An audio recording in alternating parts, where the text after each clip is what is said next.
The wind rolled across the Wyoming plains like a restless spirit, carrying the scent of dust, horses, and sage. The year was 1887, and spring hadn't yet remembered how to be gentle. Dry grass bowed low beneath the gusts, and the Dawson Ranch sat lonely at the edge of the Red Basin, its fences broken, its barn half-collapsed like a wounded soldier refusing to fall. Clara Dawson rode along the north fence line, reins looped loosely around her gloved hand, hammer tucked under her arm. The morning sun glared off the metal head of each fence post she passed, mocking her with all that still needed fixing. Her mare Daisy snorted beneath her, impatient, but Clara paid no mind. She had too much to do and too little time to do it. Her father had died the winter before, a bad fall off a skittish stallion, and left her the ranch, the debts, and a name people still didn't know how to say without a hint of pity. A woman running cattle on her own was as strange in these parts as snow in July. But Clara Dawson had the blood of the frontier in her veins. She rose before dawn, mended rails till her fingers bled, and rode the range alone, eyes sharp as the hawks that circled overhead. The hands her father once hired had drifted off soon after the funeral, muttering that a woman had no business holding land that size. But Clara refused to sell, no matter how many nights she spent staring out at the dark hills, praying the wind would stop whispering that she couldn't do it. That morning, as she crouched by a splintered post, hammering wire into place, she heard the steady rhythm of hooves behind her. She straightened, one hand on the revolver at her hip. Strangers were rare this far out, and welcome even rarer. The rider came into view through the dust, a tall man on a black gelding, hat pulled low, clothes road-stained and sun-battered. When he stopped a few yards away, Clara could see the shape of him clear enough. Broad shoulders beneath a worn duster, boots that had seen 1,000 miles, and eyes the color of storm clouds over the plains. A jagged scar ran just above his right brow, giving him a look that was both dangerous and weary. "Mornin', ma'am," he said, voice low and steady. "Name's Luke Tanner. Heard you might be needin' a man to fix things round here." Clara studied him without smiling. "I heard a lot of things need fixin'. Doesn't mean I'm hiring every drifter who wanders up my road." Luke dismounted slowly, tipping his hat. "Don't blame you none. But I can work. Fences, roofs, stock, you name it. I'll take room in the barn and $2 a day if you've got it." She raised an eyebrow. "That's a fair bit of confidence for a man I just met." He shrugged. "Ain't confidence, ma'am. Just needin' something to do that don't involve driftin' no more." Something in his tone, tired, honest, caught her off guard. She'd dealt with smooth talkers before, men who looked at her ranch and saw a lonely woman easy to sway. But this one didn't look like a schemer. He looked like a man who'd seen too much and lost more than he cared to speak of. She crossed her arms. "1 week's trial. You work sun up to sundown. You earn your keep, you stay. You ride on." Luke nodded once. "Fair enough, ma'am." And that was how Luke Tanner came to the Dawson Ranch. He was up before dawn the next morning, already hauling timber, when Clara stepped out with her coffee. By midday, he'd mended 2 sections of fence, cleared the irrigation ditch that had been clogging since winter, and shod her mare without a single word of complaint. He moved with quiet purpose, no bragging, no swagger, just the steady rhythm of a man who'd learned that silence got the job done faster than talk ever could. Clara found herself watching him more than she cared to admit. When he bent to lift a rail, muscles bunching beneath his shirt, she felt something she hadn't in a long while. Something warm, quick, and unwelcome. She buried it under another hour of work. At supper, they sat at opposite ends of the rough pine table in her kitchen. Luke ate slow, polite as a preacher, hat laid neatly beside his plate. "Don't see many women running spreads like this," he said after a while. She shot him a look. "Don't see many men who can keep up with me." A faint smile ghosted across his lips. "Reckon that's true." For a moment their eyes met, hers wary, his unreadable. Then she stood abruptly, carrying her plate to the basin. "You'll find hay in the barn loft. Don't go wandering past the ridge. Rattlers like to sun there." "Yes, ma'am," he said softly. That night, Clara lay awake listening to the wind batter the shutters. She thought of the stranger in her barn, and of her father's voice warning that trust was a luxury in this land. Still, she'd seen the honesty in Luke Tanner's eyes, the kind a man couldn't fake even if he wanted to. Against her better judgment, she felt safer knowing he was out there. 2 days later, the sky turned the color of iron, and thunder rolled across the basin like wagon wheels on rock. Clara was out by the east field when the storm broke. Wind ripped through the fence line, tearing rails loose, and the cattle bawled in panic. Rain came in sheets so thick she could hardly see her own hands. She tried to drive the herd toward the barn, but the mud was rising fast. Then, out of the gray curtain, Luke appeared, riding hard, slicker flapping behind him. "Get to the ridge," he shouted over the wind. "Water's coming down the gulch." She turned Daisy and followed, heart pounding. Together they pushed the cattle to higher ground, shouting and whistling until her voice was raw. Lightning split the sky, and thunder rolled so loud it shook her ribs. By the time the worst of it passed, they were both soaked to the bone, standing side by side beneath a makeshift lean-to, breathing hard. The smell of wet earth filled the air. "You all right?"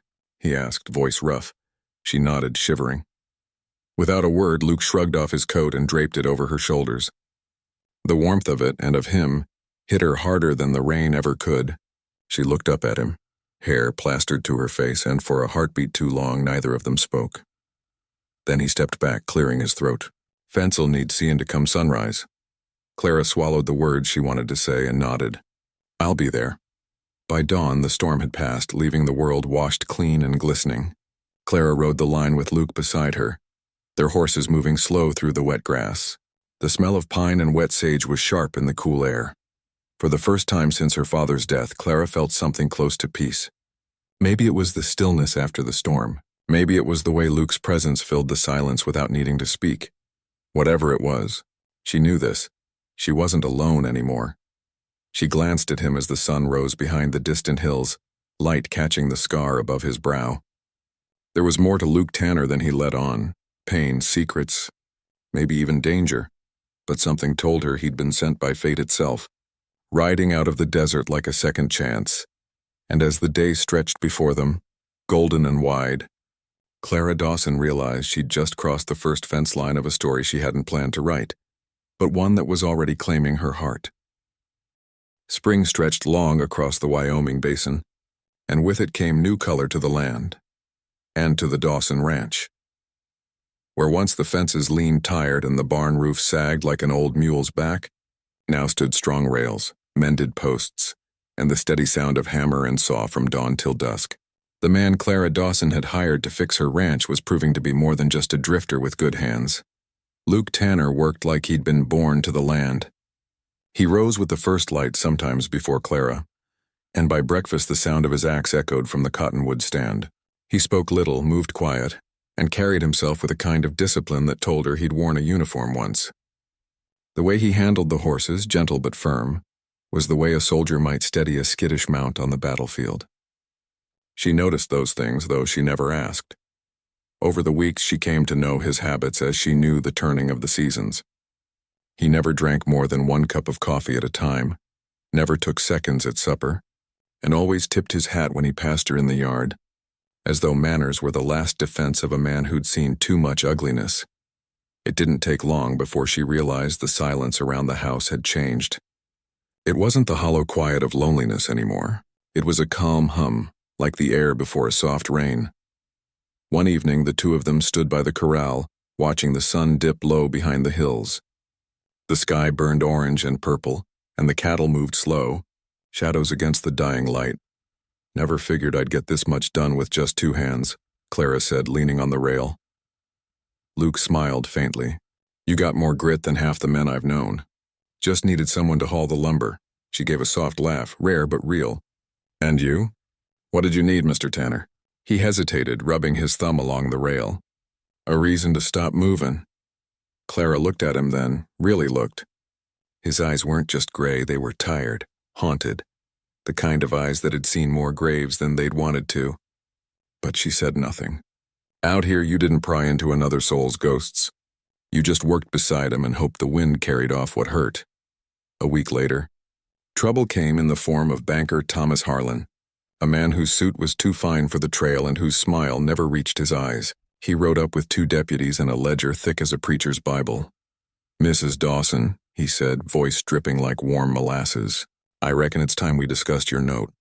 "You're 3 months behind." Clara stepped off the porch, chin high. "You'll get your money when the herd sells." "You know that." Harlan chuckled, flipping open his book. Cattle prices are down. Ain't no guarantee you'll make enough to square this debt. Be easier for everyone if you just signed the deed over. I'd even let you stay on a while. Before Clara could answer, the door creaked behind her. Luke stepped out, wiping his hands on a rag. He said nothing at first, just stood there, tall and calm, gaze steady on the banker. Harlan's tone shifted. And you are?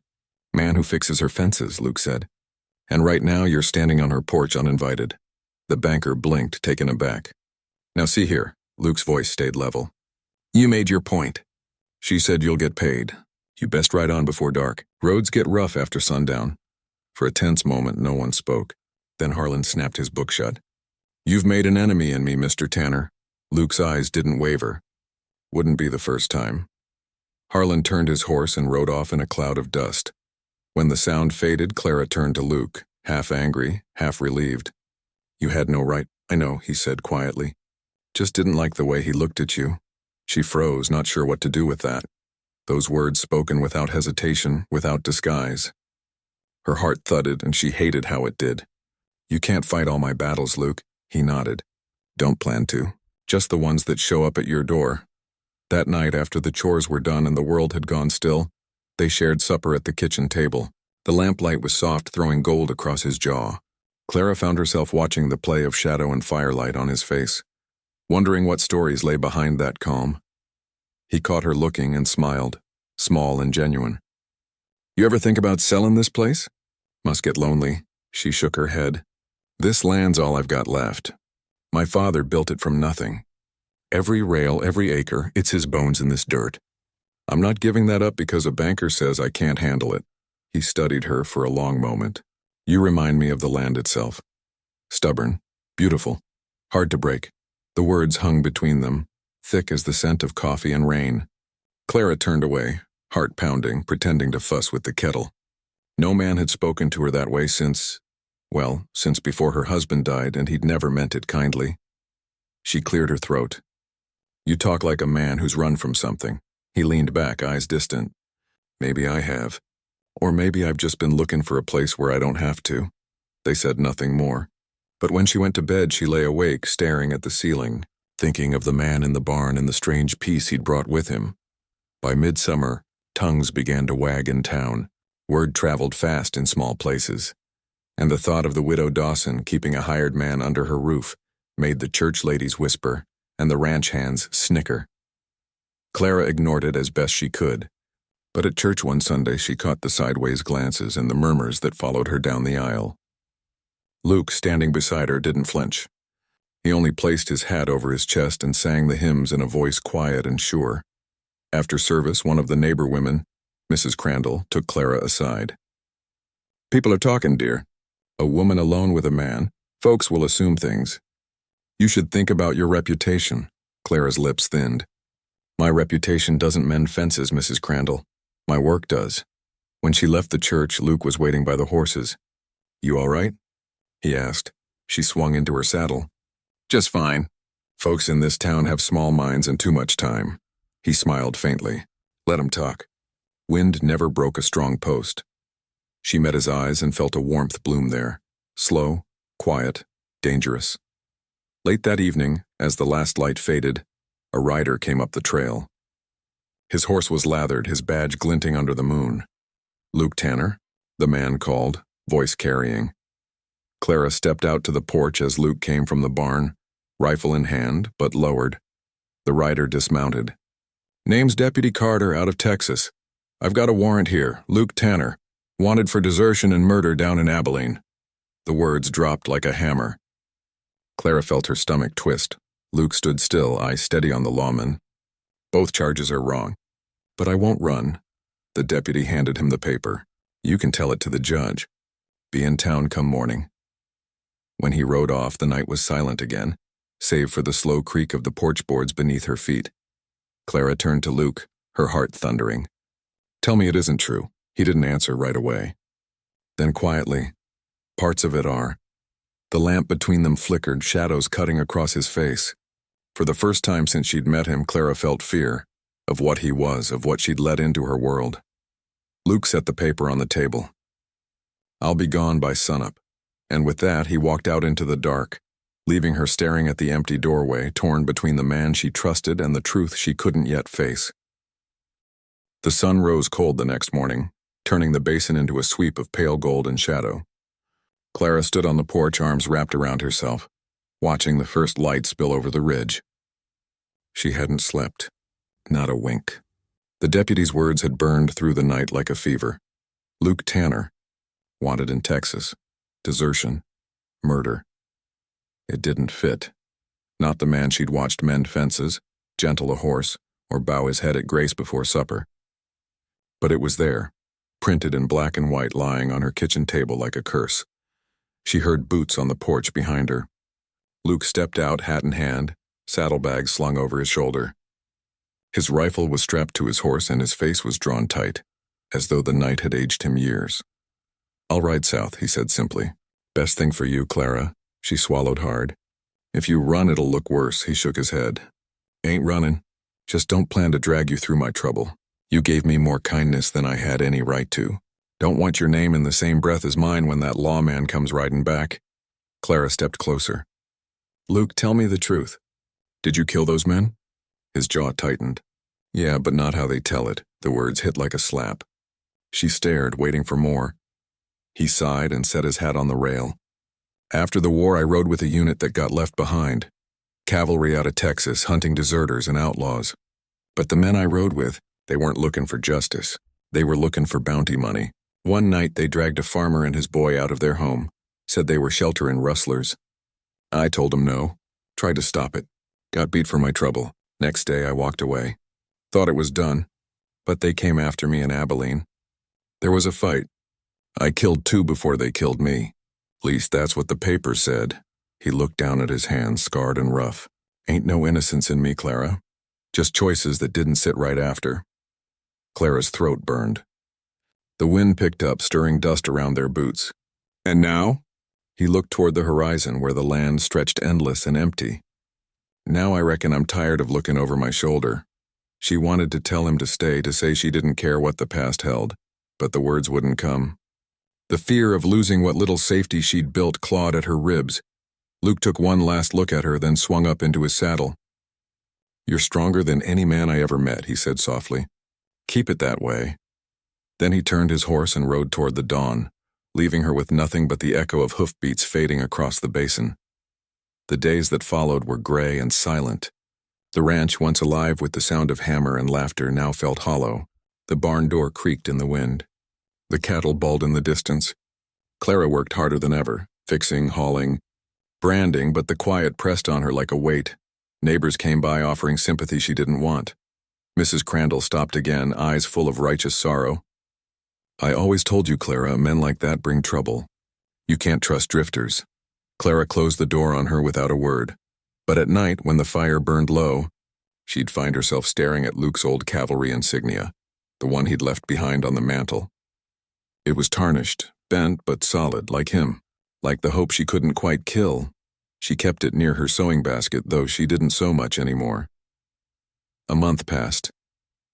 The valley turned green with late spring, and the snows melted off the mountains. The debt notice from the bank arrived, thick with threats and ink. Clara rode into town to face it herself.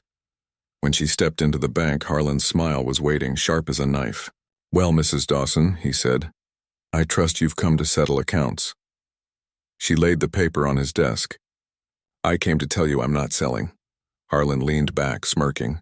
"You'll lose everything if you don't. You haven't got the hands or the herd for it." Clara's voice was steady. "You don't know what I've got." And before he could answer, the doors behind her swung open. The room fell still. Luke Tanner walked in. He looked leaner, harder, dust on his boots, coat frayed, hat pulled low, but his eyes were clear. Alive. The scar above his brow caught the light as he strode forward.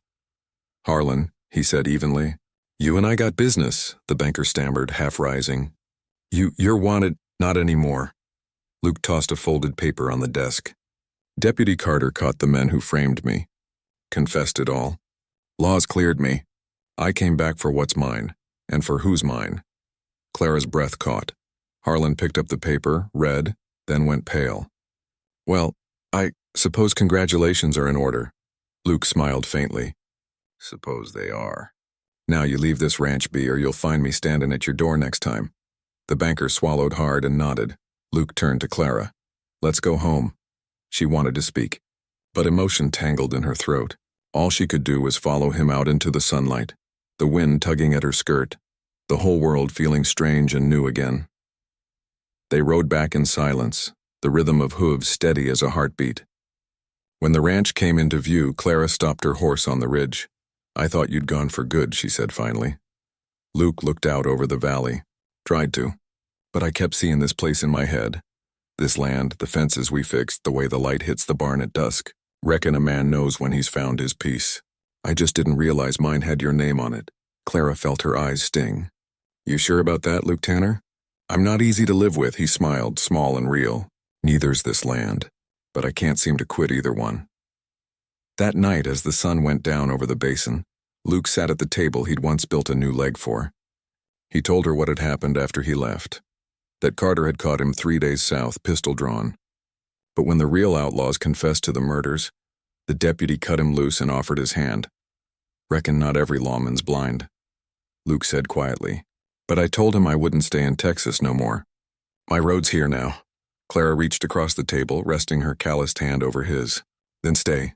The fire popped softly. Outside, the coyotes sang their lonely hymn to the stars. Luke looked at her hand, then into her eyes. You mean that? I've been meaning it since the day you rode in with that scar and that quiet way about you, she said, voice trembling. You fixed my fences, Luke. Maybe now you can help me fix the rest. He smiled then, the first true, unguarded smile she'd ever seen from him. You got yourself a deal, Clara Dawson. That night, when she stepped out onto the porch, the wind was gentle. The storm that had hung over her heart for months was gone. Somewhere in the barn, Luke was whistling low while bedding down the horses, and she realized the sound was the most comforting music she'd ever known. The past had come riding back to test them both, but for the first time, Clara understood what it meant to survive in the West, not by standing alone, but by finding the one soul who'd ride beside you through hell itself. And under the wide Wyoming sky, with the stars spread like lanterns over the prairie, she knew she'd found hers. Summer came to the Red Basin the way a gentlewoman enters a church, slow, warm, and full of light. The grass grew high along the creek beds, and the air smelled of hay and wild sage. Clara Dawson's ranch, once battered and lonely, now hummed with life. Cattle lowed in the pastures, hens scratched near the porch steps, and the sound of a hammer striking wood rang from the barn each morning like a heartbeat. Luke Tanner had been back for 3 months, and in that time he and Clara had turned ruin into promise. The new barn stood proud, its fresh pine boards shining pale against the hills. A well pump gleamed beside the windmill, and rows of fence posts stretched straight and sure across the valley like soldiers in parade. The land was healing, and so in quiet ways were they. Luke came from the pasture one morning, shirt damp with sweat, hair shining dark in the sun. He carried a sack of nails and that easy smile that still made Clara forget how to breathe for a moment. She was on the porch, mending tack, but her hand slowed as he approached. Roof's near done, he said, dropping the sack beside her boots. Once it's tarred, we won't lose another drop in a storm. She nodded, eyes on her stitching. Could have fooled me. You've been on that roof near every day this week. He chuckled low. Maybe I like the view from up there. What view's that? She asked, pretending not to notice the way his gaze lingered on her. He tipped his hat back, grin tugging at his mouth. Same one I see right now. Clara felt the heat rise to her cheeks, but she didn't let him see her fluster. She'd faced droughts, debt, and death. She wasn't about to be undone by a man's smile. Still, as he walked off toward the barn, she caught herself watching the easy roll of his shoulders and wondered how she'd ever run this place without him. As the days lengthened, their rhythm settled into something that felt close to peace. They worked side by side, spoke little but understood much. In the evenings, when the chores were done, they'd sit on the porch, boots resting on the rail, watching the sun bleed out over the rimrock. Sometimes he'd tell her small things about his past, the Tennessee hills he was born to, the mother who died before he turned 12, the horse he lost in the war. She'd listen, silent, her hands wrapped around a coffee mug, offering no judgment, only presence. And once in a while, she'd share pieces of her own. How her father had taught her to ride bareback before she could read, how she'd once dreamed of teaching instead of ranching, How her late husband had turned cruel before the fever took him. Luke never pitied her for any of it. He just said, "You've been standing on your own a long time. Clara, don't mean you gotta stay that way." Those words stayed with her long after he'd gone quiet again. One afternoon, a storm rolled through the basin, quick and mean. The wind came first, rattling the windows, then rain that fell so hard it blurred the world to gray. Clara ran to the barn to help Luke tie down the doors before the gale tore them off. Lightning flashed and thunder cracked close enough to shake the ground. When they finally secured the doors, both of them were drenched, breathing hard. Laughter caught between gasps. Luke reached for her arm. "You all right?" She nodded, water streaming from her hat brim. "You ask that every time it rains." "Well, you always look like you're fixing to fight it." She smiled through her breath. "Maybe I am." He looked down at her then, eyes softening. "Reckon that's one fight I'd never win." Before she could answer, he brushed the wet hair from her face, thumb lingering just long enough for her to feel her heart trip. The barn smelled of rain and horses and something warmer. The quiet charge that had been building between them since the first storm months ago. For a long moment, neither moved. Then, as thunder rolled far off into the hills, Luke leaned in and kissed her. It wasn't wild or hurried. It was steady, like everything else he did, sure and honest, a promise instead of a question. When he pulled back, she kept her eyes closed a heartbeat longer, memorizing the feel of it. "Guess the storm's past," he murmured. "Maybe not," she whispered, smiling despite herself. That night they shared supper by lamplight, the air thick with quiet understanding. Afterward, Luke reached into his pocket and drew out a small pouch. Inside was a ring, plain silver with a turquoise chip at its heart. "I traded a rifle for it down in Laramie," he said. "Ain't much, but I figured I'd give it to you if ever I thought I'd earned the right." Clara stared at it, the lamplight dancing off the stone. "Earned the right to what, Luke Tanner?" He held her gaze. "To build more than fences. To build a home with you." Her breath caught. The idea both thrilled and terrified her. "I don't know if I'm made for that again. Last time near broke me." He reached across the table, his hand rough and warm over hers. "I ain't him, Clara. I don't drink and I don't raise a hand to what I love.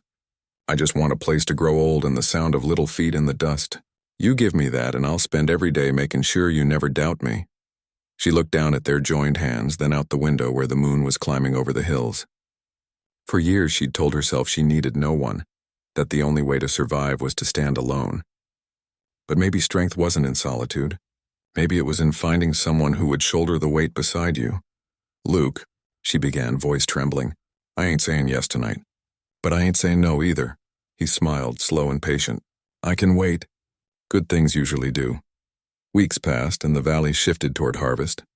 Together they planted a small garden behind the house. Beans, corn, a patch of wildflowers he'd gathered from the hills. Luke built her a new porch swing, sanded smooth as riverstone. When she scolded him for working too hard, he just grinned. Can't help it. Man likes fixing things, especially when he plans on staying. By September, the ranch looked reborn. Clara's debts were near paid, the cattle fat, the fences sound. At the harvest social in town, folks greeted her differently, respect in their eyes where gossip used to be. Luke danced with her beneath the string light strung across the barnyard, his hand firm at her waist, his laughter quiet in her ear. For the first time in years, she felt light, free. When they returned home that night, the stars were bright enough to paint silver across the plains. Luke stopped at the gate and turned to her. "I meant what I said, Clara. I want a home, children, a life that don't need running from. But I won't push." She reached up, touched his cheek. "You don't have to push, Luke. You already built most of it." He caught her hand, pressed it to his heart. "Then let's finish it together." She nodded, tears shining in the starlight. Together. From that night on, the ranch was no longer hers alone. It was theirs. They rose with the dawn, worked the land, and in the evening sat close on the porch swing he'd built, listening to the wind sweep across the fields. There were still storms, still hard days, but they faced them as one, two souls stitched together by calloused hands and quiet promises. And though neither spoke of marriage again right away, both knew it was coming, sure as sunrise. The land had been broken and mended, so had they. Now it was time to let it grow. Winter found the red basin wrapped in white silence. Snow lay thick along the fence lines and draped the cottonwoods like lace. Smoke coiled from the chimney of the Dawson ranch house. straight and sure against the gray sky. Inside, the warmth of a fire and the low hum of life filled the rooms that once echoed with solitude. It had been nearly a year since Luke Tanner first rode into Clara Dawson's life, a year of rebuilding, forgiving and learning how to share breath and burdens again. The woman who once worked alone till her hands bled now moved through her days with quiet laughter and light in her eyes. And the man who once wandered without roots had finally found his place, deep in the land and deeper still in her heart. The morning began with the cry of a newborn, soft, steady, strong as spring. Luke stood beside the bed, hat in hand, though he'd forgotten he wore it. His rough fingers trembled as he looked down at the small bundle swaddled against Clara's chest. The fire cast gold over her hair, and for the first time he saw her smile without a trace of pain. "She's a fighter," Clara whispered, voice hoarse from the long night, just like her father. He laughed low, the sound rough with emotion. "Don't rightly know if I can claim that title yet."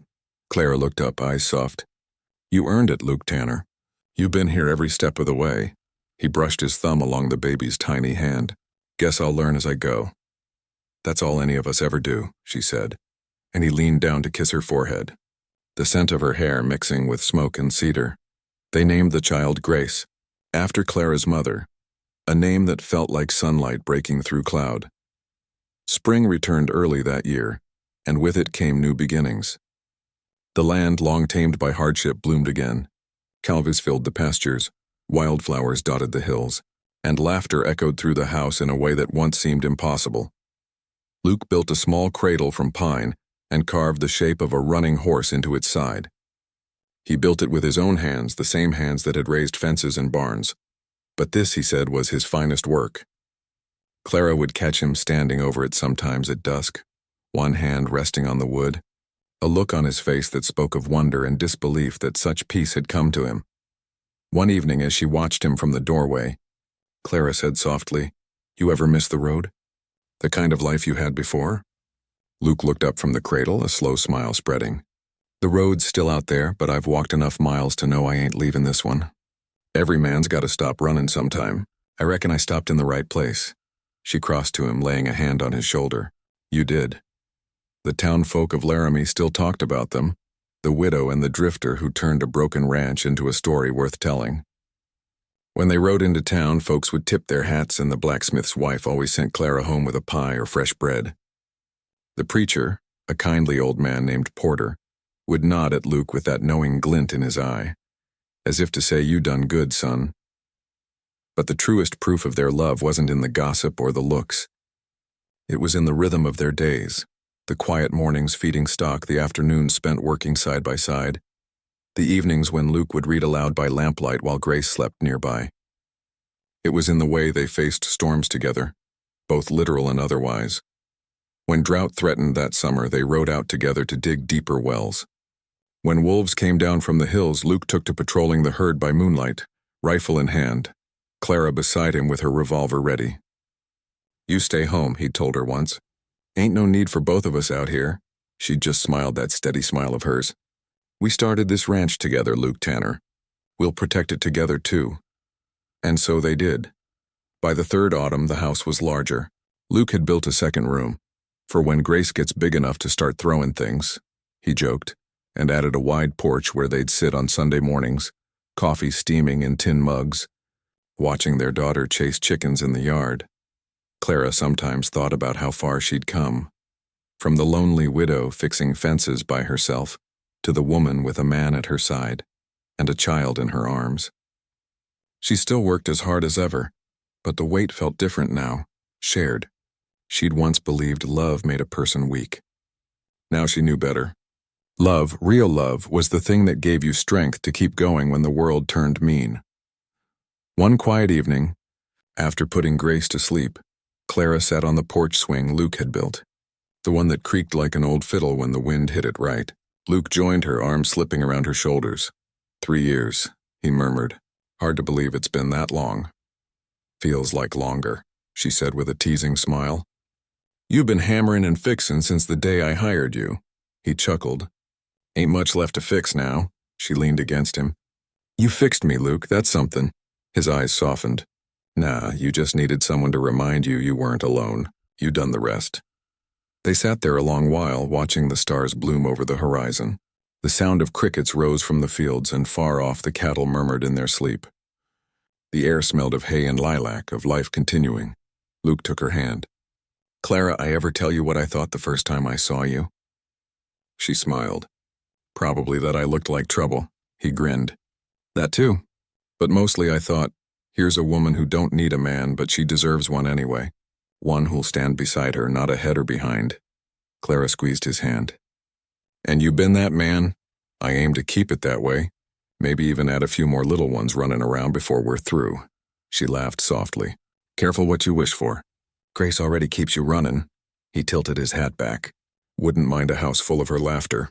World's mean enough without bringing some light into it. Clara rested her head on his shoulder, heart full. Then let's fill it, Luke. Let's fill it with life. He kissed the top of her head. We already are, darling. One day at a time. Years later, folks would say the Tanner Ranch, still known by some as Dawson's Rest, was the kind of place where you could feel peace in the wind. Where the fences stood straight, the horses were well kept, and the laughter of children drifted down the hills at dusk. Luke and Clara's story became one told around campfires and church socials alike, a reminder that sometimes the hardest hearts find home in the unlikeliest of places. And every evening, as the sun sank behind the red basin, a man and a woman would sit together on their porch, watching the sky turn to fire, their hands entwined. No words needed, no promises left unspoken, just two souls who had built their world from dust, faith, and love.